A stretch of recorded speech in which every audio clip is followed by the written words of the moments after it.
Hi, and welcome to Twin Cities Wild Ones, and tonight's presentation by Carmen Simonet of Simonet Design, LLC.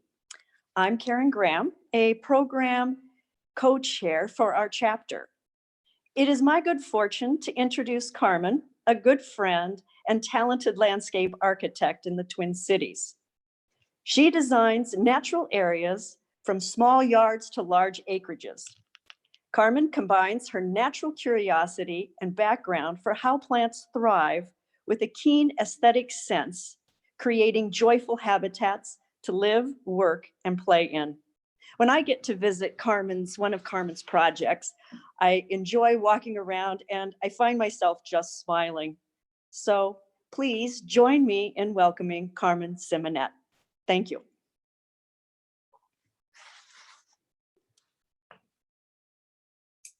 I'm just going to figure out how to share my screen here. All right, can everyone see that?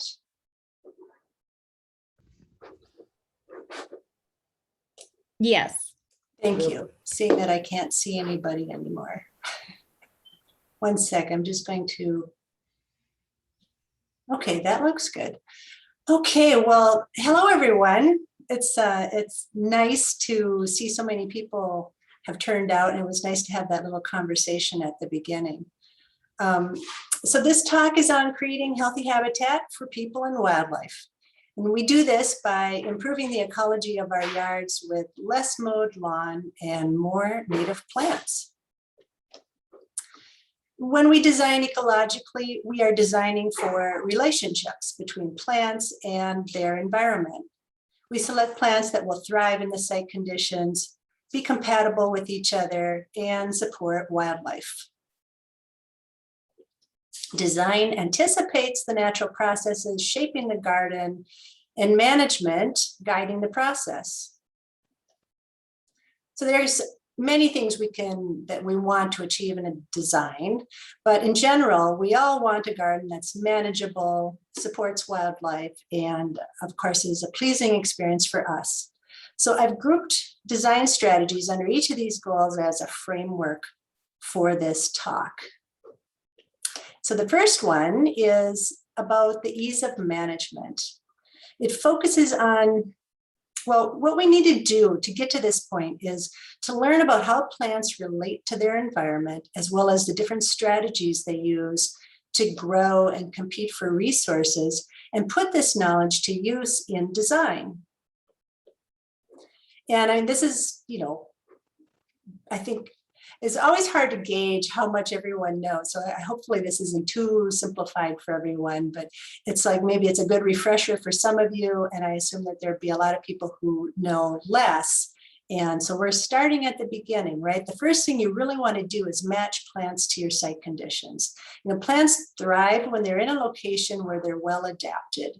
Matching site conditions is a key strategy to a healthy, thriving planting. And so you have to ask, it's part of your analysis of your site. Is it sunny? Is it shady? Something in between? Are the soils coarse and well draining, or are they rich and loamy? Pennsylvania sedge is native to upland deciduous woods, and I've used it here as a ground cover in the shade of this boulevard tree in these very well draining soils. So matching plants to site conditions is just essential. Now, that second thing that we really want to learn in order to develop a good planting is you want to learn about your plants, right? Plants have different methods of competing for resources to grow and reproduce. And now this is the fun of gardening. You need to try things out and experiment in order to learn. Some plants grow and they reproduce quickly, but with competition, their numbers are reduced.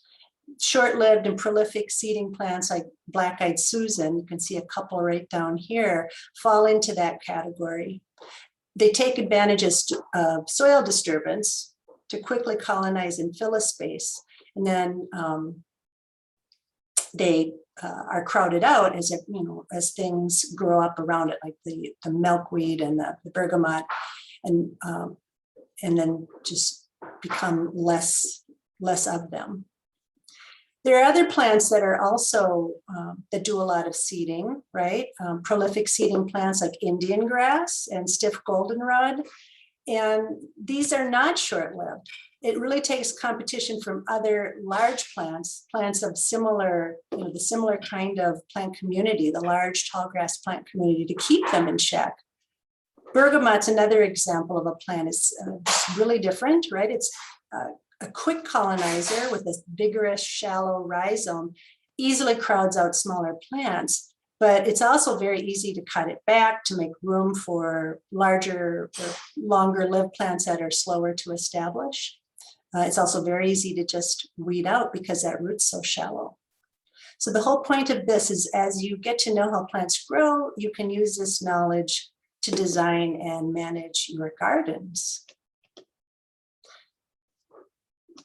So we want plants to be compatible and fill a space, right? We want it to, for beauty, for habitat, for weed suppression, to be resilient. So this is a woodland garden where the plants are doing well together. They're filling different ecological niches. I have a pagoda right here, and above that, there's even a taller overhead shade tree. And that's creating the kind of shade that these woodland ground covers need to grow in this space. So some of them are they're intermingling, some of them are creeping by root, and others are spreading by seed. You can see the mayapple spreads by root, the wild ginger is spreading around, the wild geranium disperses by seed. The oak fern is by root, that just recruited, it came in on its own. The common blue violet is one of those sort of prolific seeding plants. I absolutely love it. It just pops up everywhere, and it's a really good ground cover for me to cover space. So these things are moving, it's like maybe the mayapple is maybe a little bit more assertive, but when I planted this, I purposely put in less. I used sort of little clumps, little plantings of wild ginger and the geranium, but I think I really only maybe put a couple mayapple in there. And the longbeak sedge, Carrick springillii, has been in there since the beginning of this garden. And, it's the biggest, aside from the pagoda, it's the largest plant in there, but it's not out competing the shorter ground covers. And that's because it's slowly expanding. It's just a clump forming plant.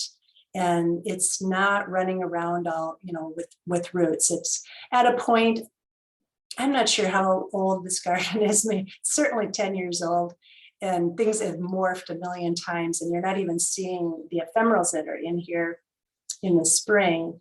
But anyways, the longbeak sedge,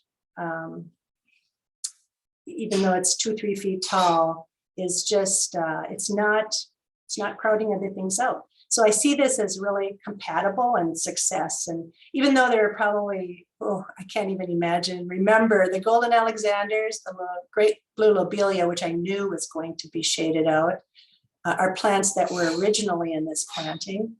I tried iris cristata, the little tiny iris cristata, I think they're called. They never even happened. Anyway, so the point is that these plants seem to have worked and are doing what they need to do. Cover the ground, look beautiful, suppress weeds, and that. Whoops, sorry. This, I wanted to make sure I got this in here because I wanted to say bare mulch is temporary, right? We have to let our plants grow together. So this is a picture of a brand new, just a plan, and just something to think about. You can see all these layers, these trees, there's a couple clump trees and lots of little circles. And, that's a ground cover that I wanted to all grow together, and then larger things. But even those circles, I want this stuff to grow under that, right? So it's Pennsylvania sedge, and behind it, even though they're not native, these are hostas, but they had to go in, the client wanted them. And then I, underneath them, put in wild ginger, right? So the point is that we want things to grow close in and cover the ground for weed. And because I'm talking about manageability, I'm thinking about weed management primarily, and thinking about reducing the effort. So one thing about that is that we plant densely when a plant is new as a priority to minimize the management. It's like when you have a brand new site, it's disturbance, right? There's nothing there, just bare soil, and it lacks competition. And then all of a sudden, the next thing you know, we're going to be watering it. So just that. Actually, it goes back thinking about those plants I talked about earlier too, about the plants that are prolific seeding, and how you may use that in that situation. So that's where I'm going to go with where next, and show you some examples of me in my yard where I've done things like that. So bringing together some of all this knowledge that I've shared with you about these different kinds of life strategies plants have, and how you can use it when you're working in your garden. And you want to use it to inform the plants you're picking out, but you also obviously want to be able to have that knowledge in you so that you can actually get down it and work in that garden and manage it. So what you're seeing here is a garden in the spring of 2020 that I went out and decided I wanted to do a little cleanup because it had tree seedlings and some little patch of creeping bellflower, which is always coming in. And then this lawn along the edge. So the first thing I did was I took a spade, a half moon type spade, and I just severed that edge to give it a clean edge to keep the plants creeping in from the lawn out of the garden. And then you can see these quick seeding, see if I could say that right, the short-lived prolific seeding plants. And in my yard, they are right here. Here's one, that common blue violet. And these over here, the heartleaf aster. There's a lot of that in this garden. There's a lot of it in my seed bank, in the soil. And the situation, the site condition here, this right here is it's an alderman plum. So it's a hybrid fruit tree. And I have a couple of these down here. So the roots are pretty much, I found to be on the surface. It's very dry. And my first inclination years ago when I put these trees in was, oh, I don't want to compete with these, and I want to put something small. So I tried strawberries, and it just never seemed to be very successful first. So for some reason last spring, I decided it was time to do something about this. And so I did that. And then the violet, the blue aster, heartleaf aster were in there. But now you can see there's wild geranium, there's early meadow rue, there's the carex, longbeak sedge. Those are all plants that I added from my yard. And you can see I just plopped them in, and I did them as dense as possible, just kept popping them in. And I didn't care if they were a foot apart or even closer if I had enough plants. I also used some golden Alexanders. And the point is I wanted to cover up, and I almost want those, I do want those violets and asters to act like a nurse crop. Just fill it in and take care of it. And I'm not going to take time to dump a bunch of mulch down. Maybe if I had really fine coarse or compost, maybe, but coarse shredded hardwood just almost becomes more problematic. It's just, and I don't want to cover my seed bank either. So here's what it looked like this spring, 1 year later. It was just pretty much instant, right? The violets were already there, but I didn't disturb them too much. And if I did, it didn't really matter. There were so many more that came up. And so I'm sort of working my way up. This is along my sidewalk. To the left here is just a gap of lawn that's in really horrible shape because of the city street work they did. So that'll be probably next year's project. And speaking of the no-mow, my goal with the boulevard, which has been destroyed by the city, and then the drought, is to try a buffalo grass. So I'm going to need to talk to you. Who was that? Nancy Pilgrim? I'll have to make a note of that later to ask you about it. But anyways, back to this. That's what it looked like this spring. And that's what it looked like this fall, even after the drought and even after not watering it the whole summer. I probably should have, but just, I don't know. I wanted to see, I like to test and see how far I can push it. All this kind of stuff these are not weeds. The creeping bellflower I got out, there may be a little over here, there may be a little bit more up here that I have to work on. But most of this is just the asters and the violets. I wanted to share another one of these, taking this knowledge of the different kind of life strategies plants have and putting it to work in my own yard. And I've got a double lot. I'm in St. Paul. It's an old neighborhood, and it has, real pressure from urban weeds and, the buckthorn, and not just urban, anyone could have these, but certainly have them in here. And one of my real arch nemesis is the creeping bellflower. I have a really hard time with it. And every time I take lawn away, of course, there it is. It just seems to be, the lawn is how you mow it and it's gone. So right here in this corner, to orient you, this is the alley coming down. You can see my cursor. There's a tree right here. There's a compost I put in. So very long time ago, I put a compost here and then we framed it out with some wood so we can't see it. So it's just a screen. And I put in this row of serviceberry and then was dumping, did the usual sort of lasagna layering, paper leaves. I don't remember if I ever put mulch down. I don't even remember if I ever underplanted it. That may have been my downfall because that's when some creeping bellflower moved in. So my strategy one year was stepping back. First of all, there was a lot of Virginia creeper that was creeping in, and I did love that because I don't consider it a weed. I love the red color. It's kind of maybe a slightly high maintenance because it's so assertive. But anyways, where I had the creeping bellflower, I dug it out. You can see that patch right there. I just started dumping in Virginia waterleaf. I just got the creeping bellflower out as well as I could, even though it was tangled really within the wood roots of this ash tree. And dumped my leaves. And dumping leaves probably was part of the reason that brought on the creeping bellflower, because I'm on the alley and everything gets washed down. And I want to keep the alley clean. I don't want all that stuff running down into the catch basin, into the storm sewer. So I sweep it up, I shovel it up, and I sometimes have been using it here as a mulch.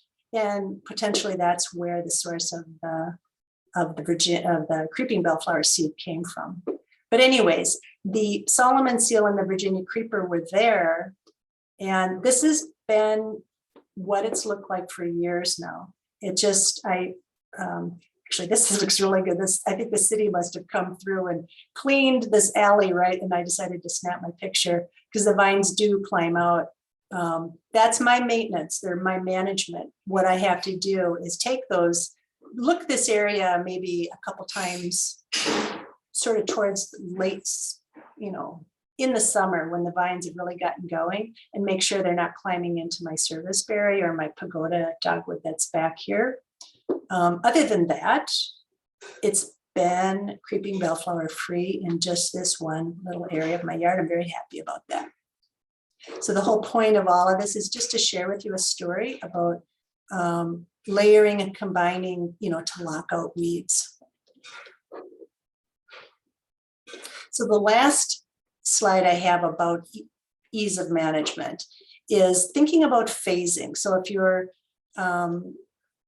starting, sort of like in baby steps so that you don't have to take on the whole thing at once. It's a way to manage what you're doing, especially if you're learning, especially if you're doing it on your own and you don't have a company coming in and managing the gardens for you. So this is a plan that I did many years ago for a family that wanted to use their backyard for pollinator habitat, to forage native berries for making jam. I just love my clients. I get people asking me for the greatest things. He called it a jam garden. It's a family recreation, family-oriented garden. That's what it was all about.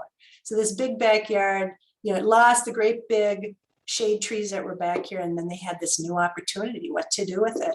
Here's their house. They had a shed, and they had one tree, and they had a fence that went out into a public Purgatory Creek, I think is down here, way, way, way over here. And I guess the main piece about this plan and why I'm sharing it is thinking about phasing it over time and keeping it manageable, using edger, creating these little islands and isolating them and thinking of them as individual little projects. I'm not necessarily an poly edger person, but this really helps. And it also cleans it up. People understand it. And then the idea, I can educate and help people see, you want this all to fill in and grow. This mulch doesn't, it's not going to stay. These were pictures right after they put it in. But, so over time, these beds fill in ideally. But, the shrubs, really interesting because we know a lot of native shrubs are thicket forming. There's American plum were put in and elderberry. And anyhow, so the point though was about making it easy. So moving on to our next goal and thinking about creating habitat for wildlife. And that takes designing the landscape to provide food, shelter, and water. Right? Those are the main ingredients. And I had to start with this picture. Karen, you've walked around this lake with me. This is my new favorite walk. And I encourage anyone, this is Lake Phelan Regional Park in St. Paul. And it's a great place to really, it's a restoration project. I looked it up. It's over, this is its 20th year.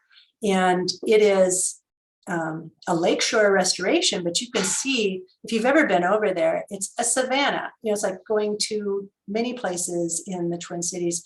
It's just a lot of big old oak trees and new ones spaced widely. So you get this condition of what used to be lawn, but now it's a grassland. Widely spaced trees. This particular picture is on the east side of the lake. And there's some thickets of shrubs, and it's got more shade. The trees are dense in this area. And this particular planting right here is older. This is a little off topic in terms of starting with habitat, but I just want to tell you about this picture. This restoration, so this spring when I walked around on the other side, it was burned in a couple places, which was great. And when you get over here, it's got brambles and, it's got the, what is that? Canadian goldenrod. And so things that, it's time for something. The ground cover in the spring was covered in a lot of sprinkles, sedge, and there were the Virginia bluebells. And anyways, so this is habitat, right? We know it's all about the layering and the habitat of creating a vertical structure and the importance of the trees and the ground cover. So the whole thing, right? It's not just about a little patch, but the whole system is what really brings in and supports a lot of wildlife by, completing that food web. And so we know we need to, one piece is that we want to provide continuous blooms and host plants for pollinators. We are providing continuous bloom from spring to fall. And I have to say there's a lot of resources on this, right? We know Heather Holmes got great books, Douglas Tallamy's books and all of his lectures, and Wild Ones has great information, the Xerxes Society. So I'm going to limit my discussion on selecting plants for that reason and focus my talk on more about the layout, just laying out the plan. Starting with a plan. This one is a project that I've worked on with, this is Wildflower in Lake Elmo that I've been doing with Bob Engstrom, who is a member of Wild Ones. So this was, he really wanted to bring in bird habitat, right? This whole layered bird concept, so creating layered habitat for birds. And he wanted to bring this to the people out there, not just the owners, but the city and everybody, and start getting them educated. So this is a really big development. It's a conservation development, 60 acres or so of land that's separate from where the houses are. These are the large lot. They're called the prairie homes, their naming of them. And then there's a whole nother development just to the other side here of somebody else. But if you went out there a few years ago, there was nothing. It was just all bare farm field. There were patches and areas of remnants of oak woods or savanna, but nothing here.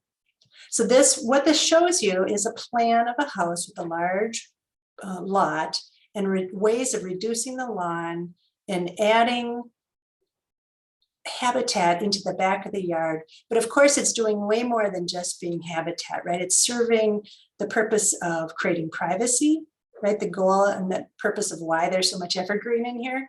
And it's layered. You can see it in section format with tall overstory shade trees, evergreens, understory, and then just reducing down until you meet the lawn.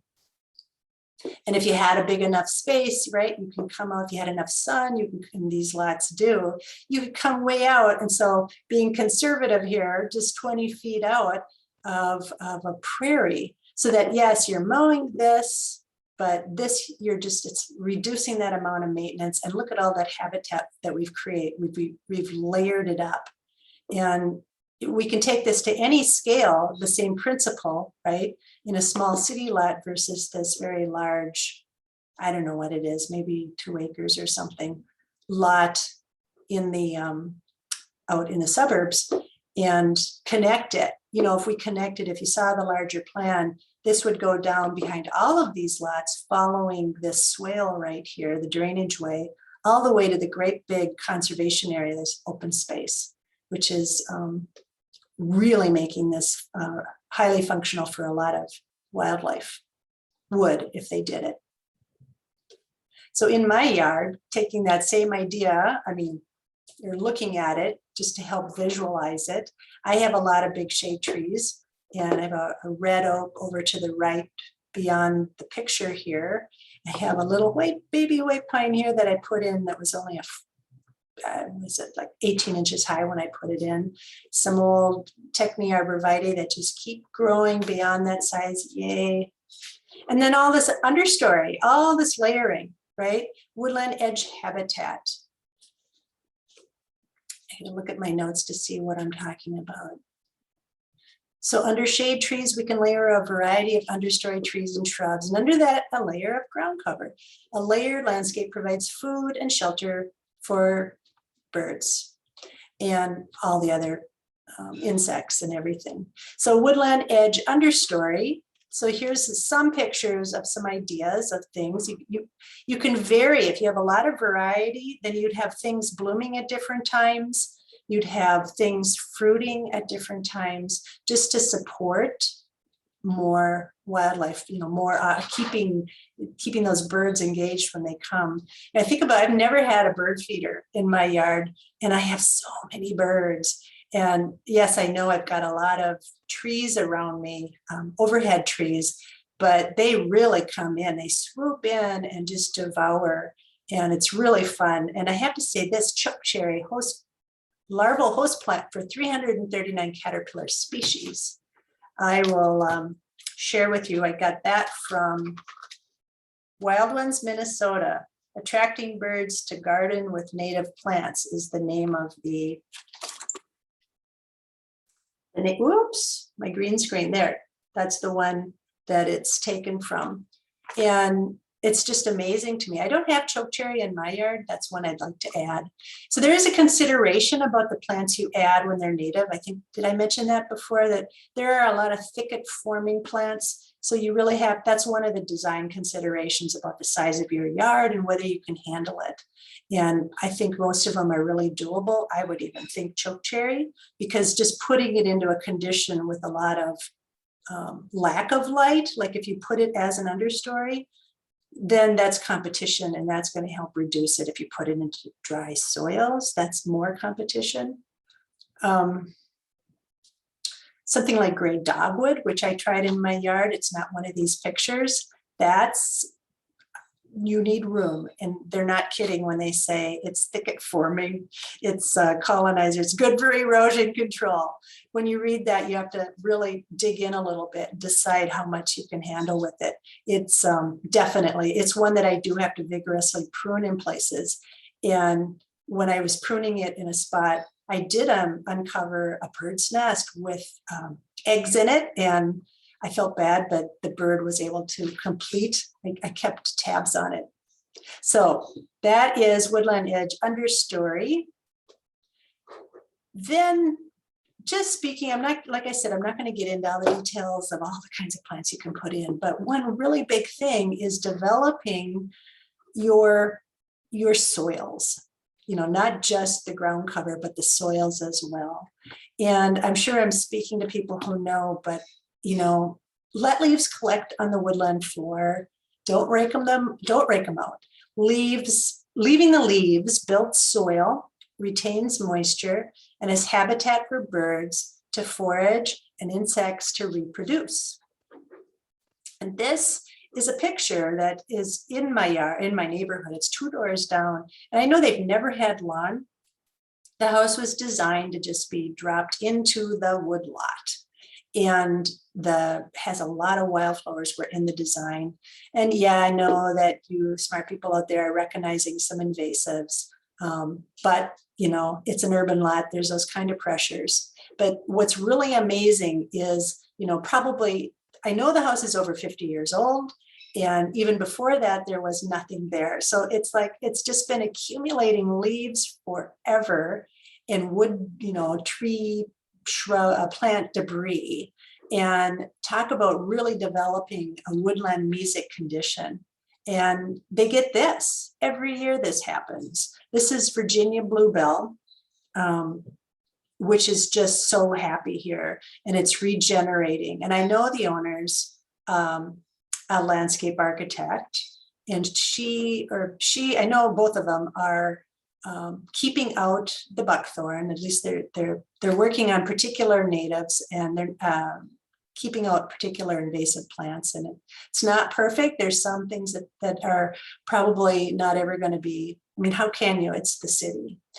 But then following this comes the Virginia waterleaf, and then other bigger stuff later on. I can't really remember, but I'm always so amazed by the spring of what's happening. There's a lot of sedges in here too. So this is accumulation of leaves, built soil, creates music woodland condition where a population of Virginia bluebell are thriving. This is an example of management, habitat, and aesthetics working together in an ecological design. And then leave the seed heads standing in winter. It's beautiful and it's habitat. And it follows, the more we understand the ecological value of this kind of landscape as habitat and sustainable, the more we appreciate and come to love this kind of wild beauty. And doing this, leaving this stuff, this is right along my sidewalk. I have my little edge of green lawn, but it helps normalize it. People see this and it's just like, they don't think twice about it. In fact, the comments are good. And now you can walk down the street, many people leaving it. And like, especially right now, doesn't it happen where all of a sudden you walk by and you disturb the birds and 10, 20 little birds come flying out at you or flying up to the tree. And it happens because we leave this stuff standing. So now we're moving on to our last goal that we want to look at, which is aesthetics. Aesthetics is about creating an experience for people. A garden with ecological integrity can challenge our notion of how a landscape should look and be maintained. So this final group of design strategies focuses on aesthetics and adding legibility to the landscape with well-defined space and familiar elements. And so I start with lawn. It's, everybody reads it and knows how to understand it. And even though this is a really large scale park scale site, there's Julia Veneta hiding in the yellow coneflower over there taking a picture. But you can see this is really, you can downscale this to any size site. But what you think about is you've created a patch of lawn, you've created a really nice clean edge between the rough kind of wild, maybe for some people misunderstood, for others, it's great, but it cleans it up, right? And this lawn, can be, it doesn't matter how rough it is. It could be a native plant lawn. It's the contrast, I think. It's the contrast between having a clearing and then the complex landscape that really helps make it read. Along this one over here, the same kind of idea. Well, actually, this is a different idea. It's like this tall grass prairie stuff would, you don't want to encroach, especially this being a public sidewalk. You don't want to encroach and have it all hanging into the sidewalk. So we need to have, I believe it just helps people understand it and appreciate it and not feel like somebody's going to jump out at them or have things brushing on your legs, the worst, right? And this, of course, if you downsized it to your yard, could be anything smaller that holds it back. This could be your buffalo grass or your Nomo or prairie smoke or whatever is, Pennsylvania sedge, whatever fits your site condition and your aesthetic. And of course, it's the same thing. So, these are all, you're going to see a sort of a similar idea, right? It's just about clearings and being able to move through a landscape. So this is really where I'm starting, aside from developing, doing a site analysis and figuring it all. You all like these, that patio? figuring out all the, I think somebody's unmuted. These details of thinking, the site analysis, thinking about materials that you're going to use and identifying that, but also just how am I going to lay out and organize this space? So your first thing is that you need a program, right? It's like, what are you going to do at the site? And that's what drives the design. And so we have a off-site, you can see this path coming up. The owner wanted a patio and they wanted to be sitting, enjoying their backyard. Their kitchen door is back here, way up off this view. But they didn't want to be sitting on the north side in the narrow side of their yard. So the whole thing that drives this design is getting a path out to the backyard. And then we have, it's all set up. We have this, the garden beds are defined for us. So now we need to think about how, what are we going to do here? We know we need to screen the side. Well, we know because we want some privacy. She likes her neighbors, but everybody wants to have some privacy when they're going out. So tall plants, there's sweet Joe pieweed, and there's more here now. Just don't see it in the picture. This is fairly early. And I think what's interesting about this picture is the clarity of the design. This could have been a little lawn patch, which is what one of the owners really wanted and wanted to be able to mow this. It just, the idea of all these plants just felt overwhelming to him. And so I proposed, a no mow lawn type idea, which is Pennsylvania sedge, and then other plants that tolerate all this shade.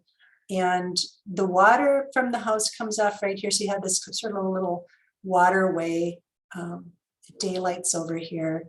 And so sort of more complexity going on here. But I guess the real point of this is that it's just really legible, right? It's easy to read and understand that this is a really inviting space and feels good, even though it's like all native plants. I take it back. These are a cultivar. This is Viburnum trilobum redwing. But other than that, it's all native. And so you'll see a familiar theme, right? It's like you start defining patio and paths, defining that space, and then all of a sudden, then you're creating a garden, and it helps frame it and give it that edge. I mean, this could just be that mowed path, nothing more. I think when you do this more kind of detail, then it's more important to keep these things, then you have to start thinking about other little detail too, right? I mean, yes, you could grow green stuff in here. And if you are, then you got to be really consistent. I guess it's like, okay, we all have our level of what am I thinking of? Relaxedness. But obviously, I actually see this little pinch point. To me, that's ready. I think native plant gardens are a lot about editing. You edit to make things to improve it. You don't have to rip things out, but right here we could edit that out and widen that and it would feel better. And I have to just step back a minute I think we have time here. I'm not going that, lots of time. I want to tell you about this planting. So I initially planted this in Pennsylvania sedge, just like I did in my client's house that you just saw. And it was doing fine, but this very prolific seeding plant, early meadow rue, came washing down my steps and kept popping up down here, and I just loved it. And I just kept letting it grow and grow. This is actually at the top of that planting that you saw where the pagoda dogwood is. And that pagoda dogwood, I have to tell you, see, this is my little waterway. So my house right here, there's a downspout. Well, it's not a downspout. It is, but it stops. So there's a gap, and the water just falls. And it falls into this little basin of rock. And then it runs under this bridge and it follows down I traced the path for it. And then I made a little rain garden that, the only point I did that for was just to capture the water for fun. And that's the pagoda dogwood planted itself right in the middle of that. And I kept it. So and I think this may be my last one of talking about framing and organizing, is this is this conservation development again, the Wildflower in Lake Elmo. So it's a really large development. It's got a big open space of prairie and then it's got all these more manicured areas, right? The boulevard of the sides of the sidewalks. There's a boulevard down the main street. There are parks, 3 parks.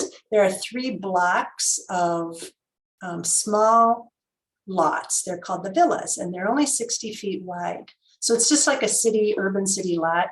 And even the garages, you drive in from the backside. So Bob Engstrom, this was his great idea, right? To have you drive in from the back, and the park is the sort of the circulation device in the back. So there's these rectangular parks that allow you to drive into the back and into your garage. And in the front, he's put sidewalks through everything so that you are encouraged to walk and make it a livable community concept. And the other component is bringing in this, natural plants, the wildlife, and making it home, habitat. So what do we do and help people understand that have never had any, not all, in fact, I don't know that I've met any of my clients who really had any experience with native plants, very little, if any. And what the concept is for the 3 blocks of homes was to put in a little low retaining wall. It's like a raised bed. It's containerized, and it goes around it's like a city block, right? 1, 2, and 3. So what you're looking at was the very first segment, which was 4 homes. There's one still over to the right here that's off the picture. And these were the first ones that went in. They were the model homes with different builders. And so that's why it's so much more developed. And it's not, it's not 100% native. It's hard to do a little bit because working with landscape contractors, and they want to get their plants in one place, and it's challenging. Anyhow, so I'm going off, but the native plants and these little pollinator pockets are all native. And anyways, that's it. These were it just cleans it up and makes people see it and perceive it, I think, as something less messy and acceptable in their minds. And I actually really enjoy it. And just like the last picture, thinking about colorful blooming flowers, big masses of it are always a good thing to insert into a design because it helps people identify it. Plus, of course, we love it. A large patch is easily understood as a garden, and it creates an inviting space. It can also be sometimes a lot of texture and have the downside of, when in the off time, people may think it's too coarse. So you can see this massing over here in the boulevard where there's a big use of tall grass, switchgrass cultivars and some natives, some little blue stem, that it's just about texture and color and things that just appeal to the senses. And even as our gardens get more diverse and wild, like this one in my yard, colorful flowers continue to invite people to smile and enjoy the experience of the space, no matter where you're at, right? And this one's really wild, even wild for Wild Ones standards, I bet. I'm experimenting with planting into lawn, and yeah, it's Kentucky Blue. You're looking at Kentucky bluegrass in this area. Well, maybe it's fescue. I don't know. It's just old lawn that's just kind of a hanger on kind of lawn. And anyhow, I won't go into it any more than that. I love this. I love this little composition. So my closing statement: gardening with native plants takes ecological knowledge. It's about designing relationships, connecting the dots between our actions and the goals we want to achieve. These gardens look different because they are different. We can shape ecological gardens to appeal to our sense of beauty. Yet at the same time, the more we understand their value as habitat and sustainable, the more we appreciate and come to love their biodiversity and wild beauty. So with that, I'm going to hand it back to Karen, and she can open it up for a discussion. Thank you, everyone. I don't know how to hand it back. Hi, I'm trying. There you are. It took me a little while to figure it out, but thank you so much. I just have all of these questions that I want to ask you, and I really enjoyed seeing all of these lovely flowers and the textures that you have in your designs. So one of the first questions that has come up is you mentioned a couple times of high density planting.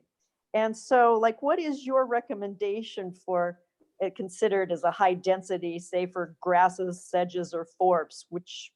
What are you thinking when you say this?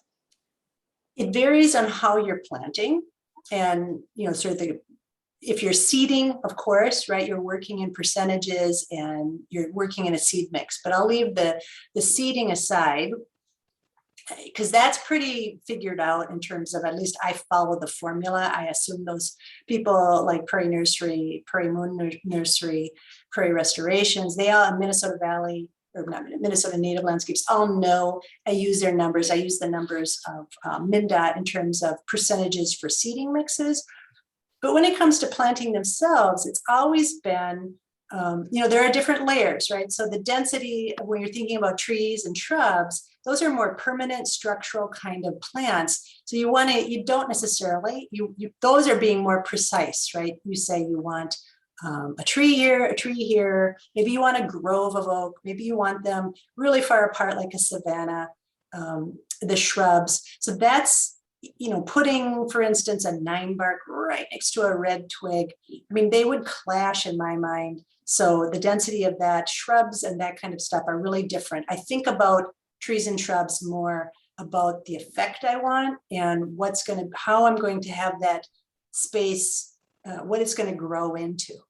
But talking about ground covers, which is what I'm really talking about with that density, is that a lot of plantings need, I think of it as, I really am an advocate of matrix planting, where you put a lot of something down, like 70% of something is just a plant that you want to fill the space up and hold that ground. And then you have other plants that are more about the longer lived plants that are going to get bigger. So it is really about that initial layer of plants that, so for instance, if you were going to take a garden and you wanted to plant a little, let's say it's just a little garden around a little, well, like the one that you saw with a patio. I would start putting plants, it's kind of budget wise, but generally if they were plugs, it would be 18 inches apart. If they were like Pennsylvania sedge, I'd be putting them a foot apart. I want that, that has to grow from, you can't seed it. But if you're using with contractors, sometimes we use larger pots. And for that reason, sometimes you can push it out because that plant is so much bigger. So for that reason, a lot of plants I'll end up spacing at 2 feet. There are some plants, okay, it's like there are some plants that you are maybe spacing, if you've got that matrix down and everything, let's just say that base layer is all 18 inches to 24 inches apart. Then if you're going to start to put in something like Baptisia, false indigo, or something that's long-lived that's going to come and really expand and fill in and grow out. So then, yeah, you could put those further apart. You wouldn't necessarily you would never do a giant massing of that anyways, I don't think. But does that sound like I think that covers it. Confused people? No, I think that you've given us a lot to think about and for choices so that it's not just 18 or 12 inches, but that the choices are what's really important. And yeah. And I loved the matrix and that you've got 70% of say one plant in there. Well, one plant, but really not always. The matrix, I've read everyone that's got their stuff, and I don't have their books. I would share it with you if I did, but the original book that came out on matrix planting, and then of course, other people have all talked about the matrix plantings. So it's been the Highline, Pete Outhoff, the garden designer from Europe, all of them, use these kind of plantings of it's layering and oftentimes with a matrix. So the matrix is not necessarily just one material, right? It's just like when you think of a Nomo seed mix, and you could think of that as it's 5 or depends on who's mixed, but generally around 5 different species. And so it doesn't have to just be one to be a matrix. It's more like a similar feeling or similar kind of characteristic, same kind of taking it from the same plant community. Okay. So we also have a question on what would be your favorite plants or your recommendations for urban design or urban areas? Well,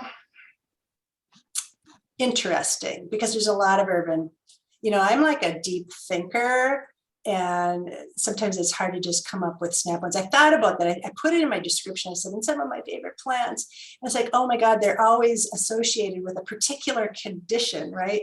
So obviously I love the sedges. Sedges are always a favorite. I've been working with sedges for a long time. When I was first in school, I learned about sedges and only thought, oh, sedges are like for wet areas. And then I learned about the upland sedges and realizing the value of them. And Pennsylvania sedge is rhizomatic, so it travels. But I've tried, dewy sedge and Bicknelly sedge and wood sedge, and they're all the uplands. And I figured out all these sedges by going to, I'm using a very old catalog, but let's see here we go. Prairie Moon Nursery Catalog, and just went through and found all the upland sedges and looked at that cultural guide and figured out what sounded good and just bought them all and started watching them. So sedges are a big candidate, urban settings, figuring out, matching your site condition. I love, in a lot of commercial projects, then I have to go much more conservative, right? Because they have to be able to find them in the trade, and the maintenance of these projects, I don't, it's like you're not there educating and helping homeowners. You're kind of falling to oftentimes maintenance companies that don't know that much. So you have to, I shouldn't say no, they know their horticultural way of doing things. So it's like cutting back. So then it's more conservative plants, right? You can use the grasses, the bunch grasses, prairie dropseed and little blue stem, and these kind of things that are clumping and more controllable are really good urban plants, and plus they're beautiful. I could go on forever, so should I stop? I bet we could sit here and come back to it again, but there are some other Yes. questions to ask you.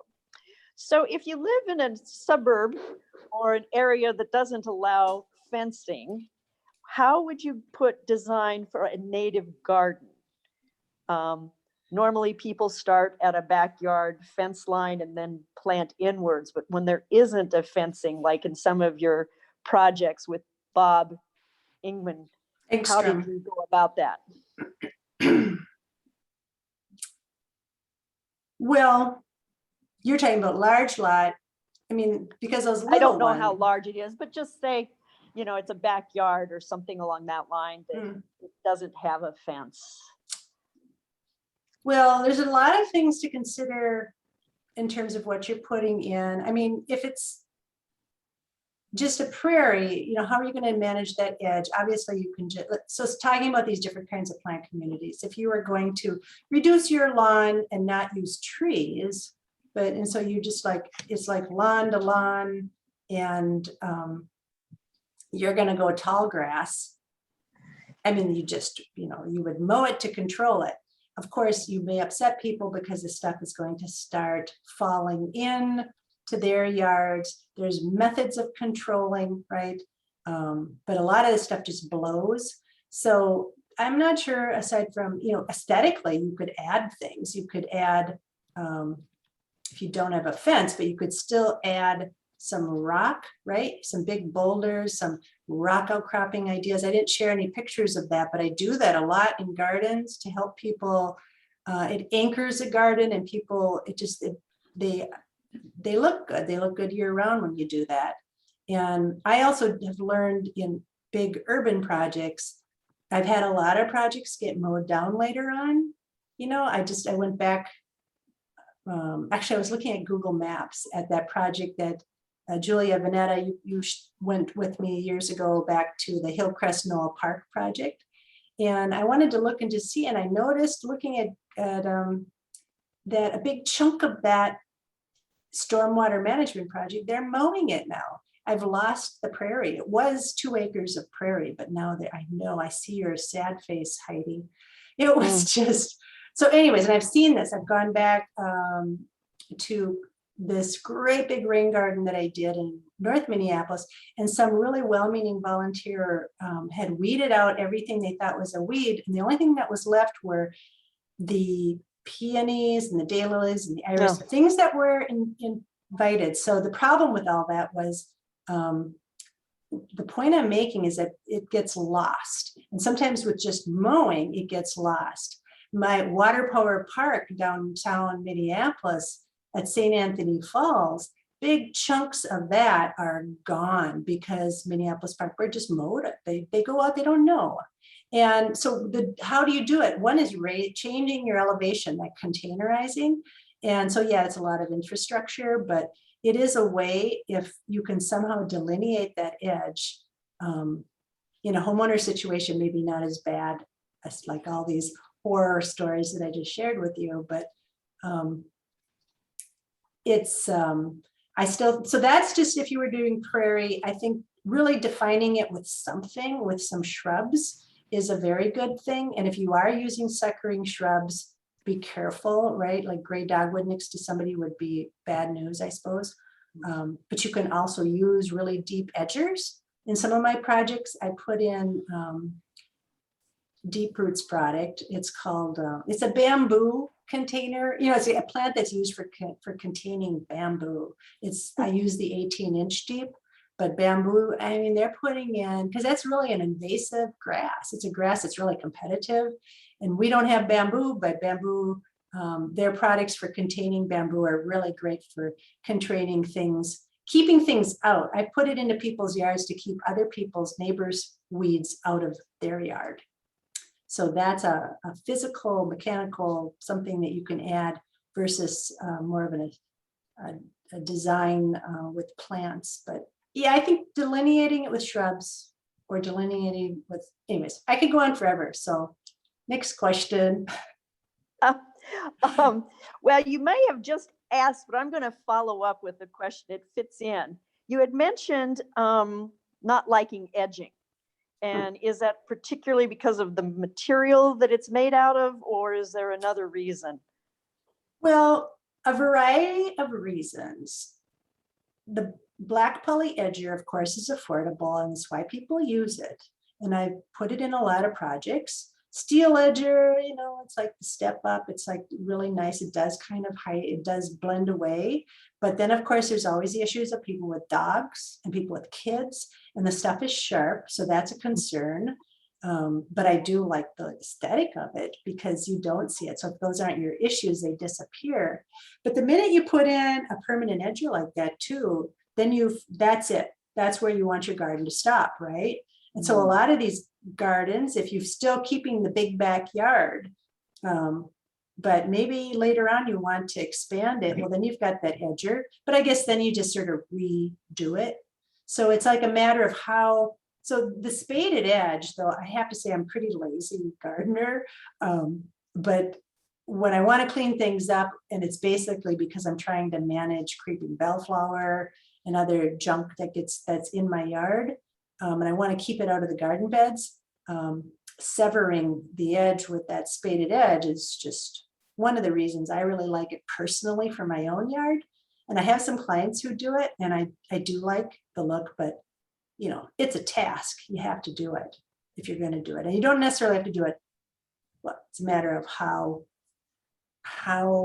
sharp and clean you want it to be. But there are other kinds of edgers. I love stone edging. I love it when people want stone edging. And I love containering things, as I showed you. You know, the raised bed is an edger in a sense. That's a good idea. I hadn't thought of that. Yeah. Oh, I love that. I love changing heights. I think that is one of the key ways of really making diversity look good. You know, it's just, I love the look of that contrast and that clear delineation. I mean, and people, you know, using gravel and stuff, like you saw my little path, but I've also seen it. I've never done it in a project, but I've seen some. It certainly requires cleaning it out, but you know, they put down an edger of something and then they do a band of like crushed, you know, whatever you call it, crushed granite or 3/8 inch minus or something really small and fine. And that becomes a band, but you have to rough it up, you know, because all of a sudden now you've created a gravel bed for things to grow in. So that's probably not as practical. So probably for the last question, you mentioned references right at the beginning. Do you have some favorite books that inspired you or helped form your design ideas? Oh, yes. Yeah, I brought them out so I could give you the names of them, but the one I'm missing, okay, so if you go back in time, I'm going to forget. Well, I'll have to remember that one. So some other old ones, one was Gardening with Prairie Plants. That's stepping back in time. So before, when I was still buying books, the Wazowski's book, Gardening with Prairie Plants was really inspirational for me. And I love, one of the things I love about the book is that I think it's Sally Wazowski, organizes it by families.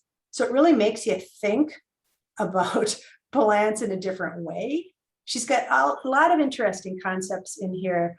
You know, so you're thinking in terms of like, you try to find a plant, it's not organized, you know, A to Z by name of, you know, science name. It's organized by bean family, that's the legumes, the aster family, which is a ton of plants, way more than just asters.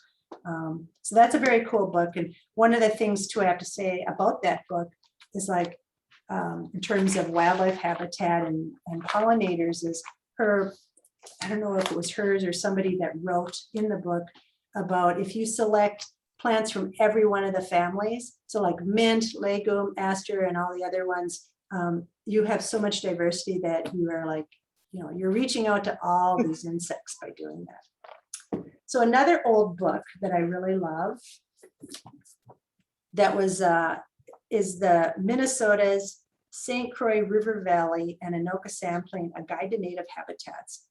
And yes, Minnesota DNR came out with all those really dense ones covering the whole state. And I have that, I have those two, and those are online. But this is I can't really use this way. Anyways, this really old one with my green screen, it's not working.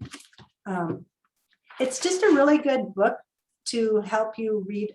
I mean, I think the information is still valid, but it talks about these plant communities, and it has cross sections and, maple basswood forest fact sheet, for instance, and gives you all these kind of plants that live in, the canopy, the subcanopy, the shrub layer, the ground layers. It's really enjoyable to read. Another really old book, The Once and Future Forest, A Guide to Forest Restoration Strategies. I just Very- got that. So I'm looking forward to reading it. Maybe It's- one more book and then we probably need to wrap up.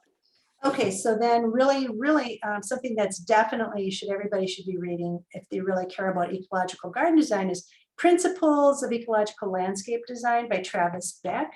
So he's speaking about not just ecology at the landscape scale, but he's talking about it at the plant scale. And I have to give one more plug for one other book that's been I love is Larry Wiener's book, The Garden Revolution. Way before he wrote that book, I was reading his I don't know where he was putting it, but I was finding it and reading his information. And he has been a real inspiration for me in understanding plants. So, Well, thank you, I'll stop Carmen. there. This has been, I appreciate that. This has been delightful. I know that we've gotten lots of great comments, and I want to thank everyone for coming tonight. It was delightful to see your faces as well. And I hope that you tune in and come back in January if you aren't a member, and otherwise consider joining up. Thanks so much, and hope to see you soon. Bye-bye. thank you, Karen. Thank you, everyone. Good night.